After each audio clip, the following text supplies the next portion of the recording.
Hello guys, good day. Today's video, magdi-DIY tayo ngayon mag-install ng auxiliary light sa ating Montero 2015 Gen 2 Mitsubishi Montero. So yan guys, this time hindi motor o big bike ang kakalikutin natin. Ngayon, try lang natin mag-DIY ngayon sa ating Montero. So dito ko lalagay guys yan. So bumili ko nito sa Lazada o Shopee, makita ko yun ito. Itong bumper plate handle. So yan guys. So itong mga extra kong LED lights, itong AES. So yan guys, ilalagay ko siya dito para additional ilaw sa gabi. And guys, ito mga extra ko lang sa big bike to na pinagpalitan. So try natin i-DIY. Ayan guys. So today nga pala nandito tayo sa probinsya, sa Nueva Ecija, Cabanatuan. So yun guys, dito ko i-install yun. And then paano mag-install and then paano mag-run ng wires sa ating engine, galing sa engine dito sa 2015 Gen 2 Mitsubishi Montero. So ito guys, nakabili lang ako ng auxiliary harness or itong wiring na complete set na, nasa 200 yata, 250 sa Lazada o Shopee. Complete na siya pang car. So may switch na rin siyang kasama. Yan guys yung ilalagay natin sa cabin natin o dun sa pag switch. So plug and play lang sila guys. So ang gagawin lang natin yung basic lang na installation, positive negative lang, and then yung switch. So yan guys, yun yung wire. Basically papadaanin natin dito, natin lalagay yung relay na malapit sa battery terminal. Yan guys. And then paano kayo mag-run? So nakita ko, nag-research ako, meron ditong hole. Ayun guys, oh, ino-hold siya ng, kung nakikita nyo, yan, ano yung ilawan na yan, meron siyang wire dyan na nakapasok, oh. Tapos ano siya, may rubber lang siya na parang clay na block rubber. Tusukin nyo lang siya guys, oh. Tusukin nyo lang siya ng screwdriver. Ayan, oh. Tusukin nyo lang siya guys. Ayan, oh. Lumulusot siya. So ibig sabihin open yan guys, oh. Ayan. So dyan natin papadaanin yung wire natin guys. So sasaksak lang natin. So dyan guys, pwede nyo i-con dyan. Kung may alam kayong other option, pwede rin. Pero ito ngayon sa Gen 2 Mitsubishi Montero, dyan guys pwede nyo padaanin yung wire nyo. Ayan guys, try natin.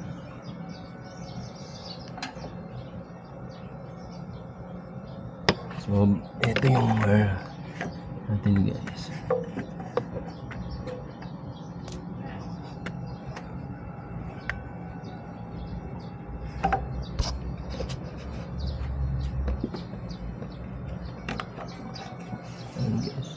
Binutas, sinundot ko na yan eh. So kailangan natin ipasok.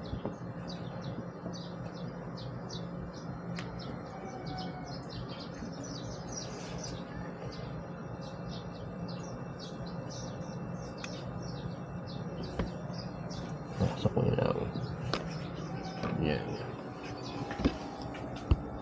Then pag hirap kayo ipasok, sundutin nyo lang ulit, and then hilain natin dyan sa cabin natin. Yun guys, oh. And then pagkatapos yung magawa yan, ayan, pumasok na ang tulo yan. Yun guys, oh. Pagkatapos yung magawa yan, siya para siyang ano siya, clay, or para siyang clay. So kailangan siguro pang seal dyan sa water. para hindi pasukin. So kailangan mamaya pag nahila na natin do, kailangan ibalik nyo yan. Kumbaga i-mold nyo lang ulit, para ikamayin nyo lang para totally ma-sealed siya. Ayun guys, yan lang natin install. Ito yung kan, mamaya ayusin ko yung wiring na yan. Yan yung wiring. So kakabit ko lang siya dito, and then yan, papadaanin ko na dito yung wire dito para papunta sa kan. Ayun guys, so tingnan natin. So try natin, palusin muna, hilahin ko muna sa cabin yung wire. So nakikita nyo yung guys, ayan lang siya oh. Nakikita nyo yung may ilaw na yan, yan. Ayan oh. Ayan siya, dito lang siya. Dito sa mismong likod lang ng engine ng turbo na to. Ayan oh. Pag sinalat nyo yan, parang clay yan, rubber. Parang clay. So ayan oh. So ayun lang guys. So pasok tayo sa loob. Dito sa may passenger side nyo. Dito lang siya guys lumabas oh. Yun oh. Yung ano na yan oh. Makita nyo. Yan guys, nakita nyo kusang nag-open nung tinusok natin. Ayan, may wire na pala silang pinadaan dito. So ayan oh, dito lang. So bali, hilahin nyo lang guys to. Ayan oh. Nahila na natin yung wiring natin. So bago, pag ginawa nyo pala yan, mas better na ayan, lagyan nyo ng tape. So yung nabili ko kasing kwan, para hindi siya para ano siya, parang maging diretso lang. So yung nabili ko kasing wiring, ayan ganyan style niya. So binalutan ko lang siya ng tape para mag-form siya ng straight lang. So ayan. So doon lang siya guys oh. Ayun oh. So ayan oh, may rubber siya. So gawin nyo, ibalik nyo lang yung rubber na yan. Ano, kita nyo sinusundot ko. Para may clay na yan, balik nyo lang ganyan para ma-shield siya. Pero since hihilahin pa natin yan, kaya kuha natin. Kaya hindi pa natin ipipix. Yun guys.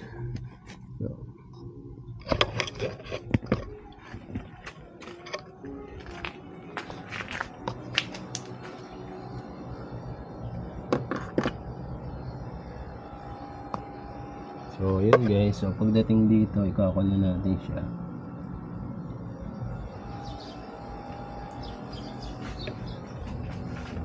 Ayan.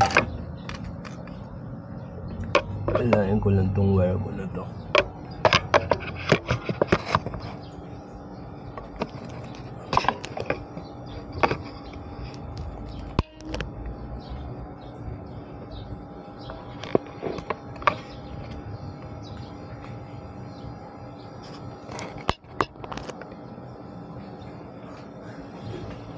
So, ilayan lang natin guys. Ito. Siguro ganyan na kabuo niya.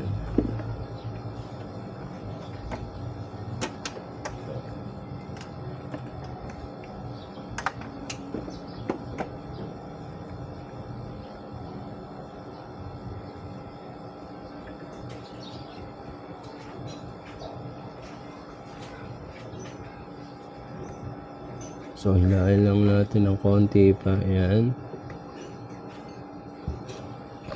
So,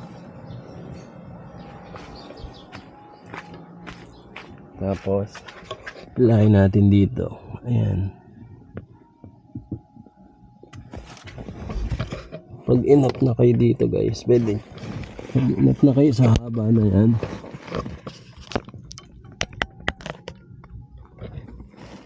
Pag enough na kayo sa haba niyan guys, pwede nyo i-flat na ulit dito yung mga clay na yun. Yung parang nagsisild siya. So, yan.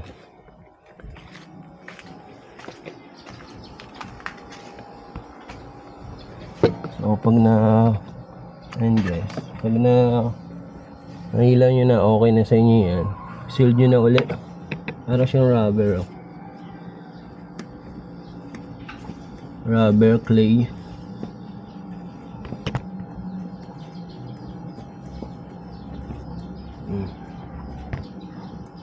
Yan, no? Press nyo lang sila guys ng ganyan, no? Parang clay siya o putik. So ganyan nyo lang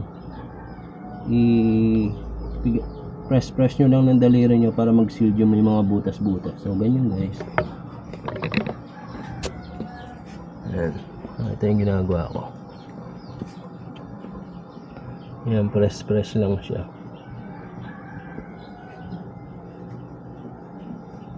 So ayan, okay na ako, naka-setup na ako guys. So ayan guys. So okay na yan. Ayusin ko na lang yung wiring ko.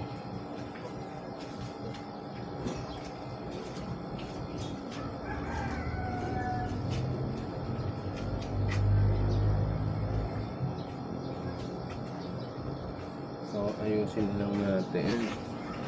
Ayan, ganun na siya.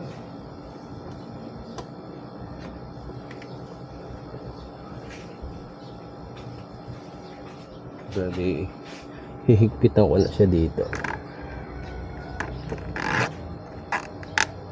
Ayun guys, higpitan ko na siyang ganyan dyan. Ganyan na siya.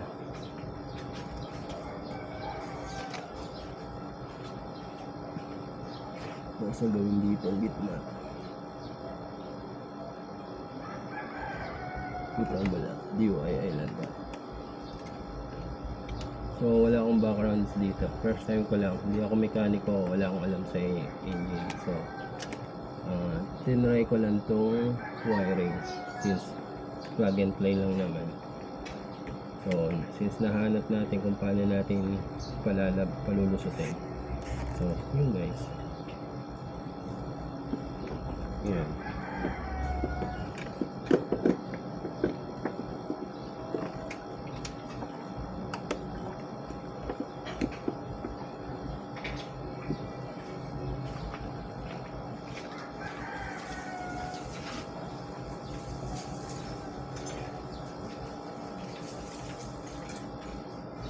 So yun guys, alright. So ganun lang magpadaan ng wiring sa engine bay papunta sa cabin. Or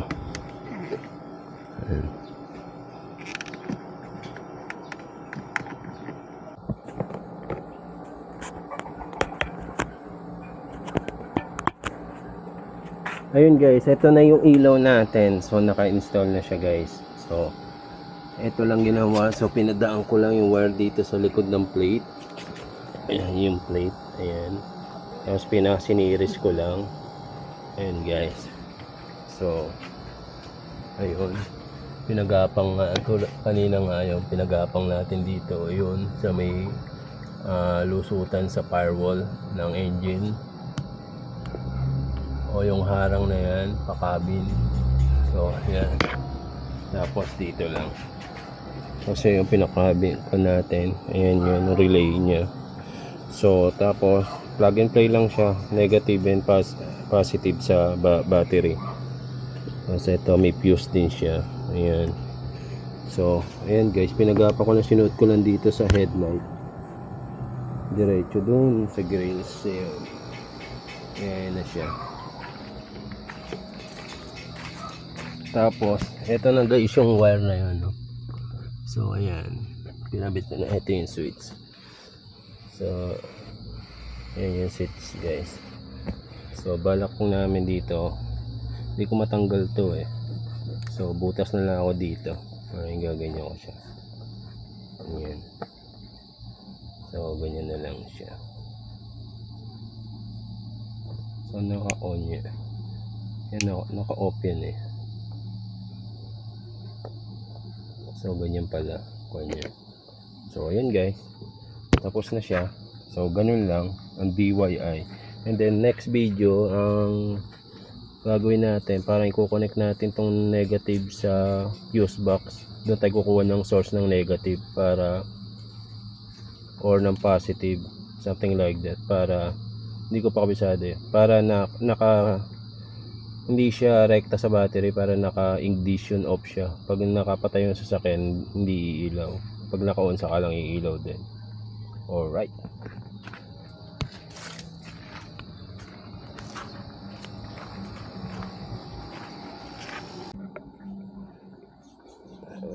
Iyan guys, so ito, babarinahin lang natin siya dito.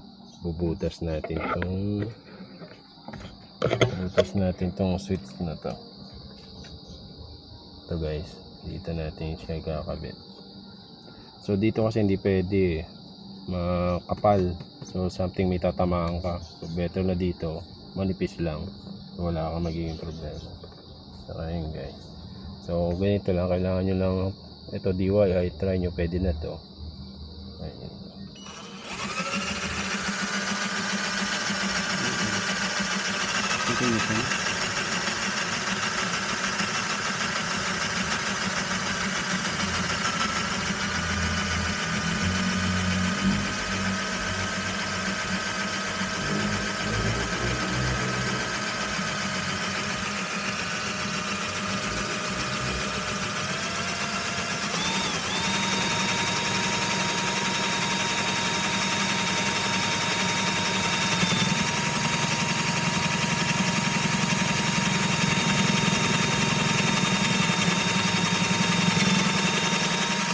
Nanggol ka dito mas sa baba.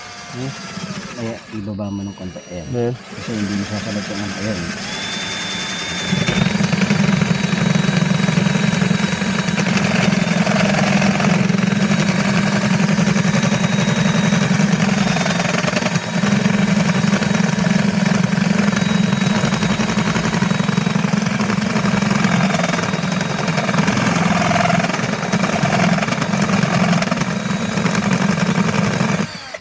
Check muna tayo ng butas.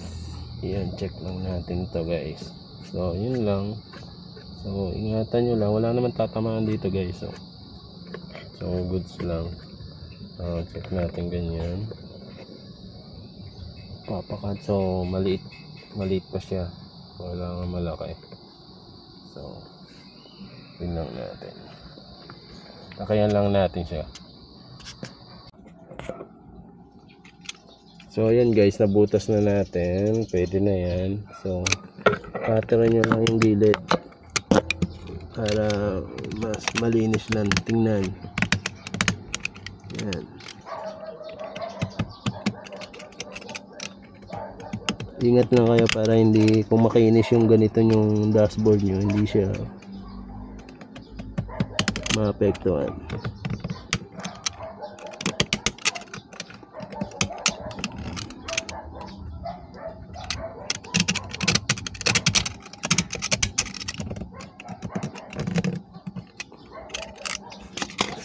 Ayan guys, nabutas na natin. So pwede na yan. Ito, lusot na natin to guys, para hindi kayo mahirapan magsuksok. So ayan, This one. ayan, lusot na natin guys. So sino nakarekta, pag nirekta nyo sa battery guys yan, ingat kayo dito mapagdikit yung positives negative, kasi live nga sa battery to. So ito yung negative, color black. Diyan yan. So tandaan nyo na yung pag-order na pula sa gitna. Yan, and then below dito. And then pag nasuot nyo na, mas maganda yung ganitong position niya, kasi pag in-on nyo siya, yan. Tapos ito nakiklip to guys no? May clip siya. So better ng ganito ang position niya.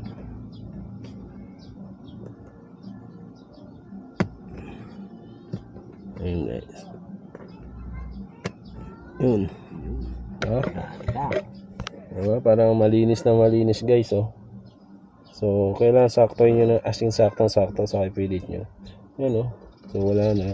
So pag in-on mo siya guys ngayon, ayun oh. Umiilaw na siya guys oh. So ganyan ang on niya. Yan ang on. Tingnan natin guys. So yan, nailaw natin. Umiilaw na siya. Dalawa. Ayan. Ano siya? Alright. Success ang DIY natin guys. Aux light sa Montero. Padaanin ang wire sa engine bay.